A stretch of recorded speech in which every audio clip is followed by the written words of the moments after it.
السلام علیکم ورحمۃ اللہ وبرکاتہ۔ پیارے دوستو، قرآنی معلومات چینل میں ایک نئی ویڈیو کے ساتھ میں آپ کی خدمت میں حاضر ہوں۔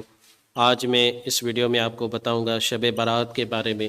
شب برات کا ایک خاص عمل جو جادو سے حفاظت کے لیے کیا جاتا ہے، آئیے میں آپ کو بتاتا ہوں۔ شب برات کی رات 7 بیری یعنی بیر کے درخت کے پتے پانی میں جوش دے کر جب پانی نہانے کے قابل ہو جائے تو غسل کرے۔ انشاءاللہ العزیز سارا سال جادو کے اثر سے آپ محفوظ رہیں گے اور دوسری بیماریوں سے بھی آپ بچے رہیں گے۔ اسلامی زندگی صفحہ 135۔ معمولات اولیاء کرام رحمہ اللہ السلام سے ہے کہ مغرب کے فرض و سنت وغیرہ کے بعد 6 رکعت نفل 2 رکعت کر کے ادا کیے جائیں۔ پہلی 2 رکعتوں سے پہلے یہ نیت کیجیے، یا اللہ ان 2 رکعتوں کی برکت سے مجھے درازی عمر بالخیر عطا فرما۔ دوسری 2 رکعتوں میں یہ نیت فرمائیے، یا اللہ ان 2 رکعتوں کی برکت سے بلاؤں سے میری حفاظت فرما۔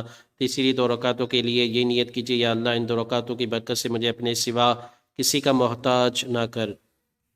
ان 6 رکعتوں میں سورہ فاتحہ کے بعد جو چاہیں وہ سورتیں پڑھ سکتے ہیں، چاہیں تو ہر رکعت میں سورہ فاتحہ کے بعد 3 بار سورۃ الاخلاص پڑھ لیجئے۔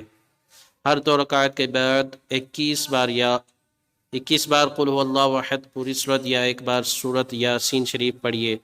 ہر بار سورہ یاسین کے بعد دعائے نصف شعبان بھی پڑھیے۔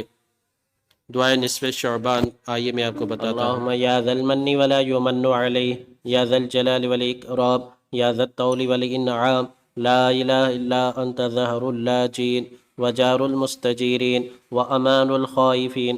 اللہم ان کنت کتبت عندک فی الکتاب شقیا او محروما او مطرودا او مقترا علی فی الرزق فمح اللہم بفضلک شقاوتی وحرمانی وطردی واقتتار رزقی، واثبتنی عندک فی الکتاب سعیدا مرزوقا موفقا للخیرات، فإنك قلت وقولك الحق في كتابك المنزل على لسان نبيك المرسل، يمحو الله ما يشاء ويثبت وعنده الكتاب۔ إلهي بالتجلي الأعظم في ليلة النصف من شهر شعبان المكرم التي يفرق فيها كل أمر حكيم ويبرم، أن تكشف عنا من البلاء والبلواء ما نعلم وما لا نعلم وأنت به أعلم، إنك أنت الأعز الأكرم، وصلى الله تعالى على سيدنا محمد وعلى آله وصحبه وسلم، والحمد لله رب العالمین۔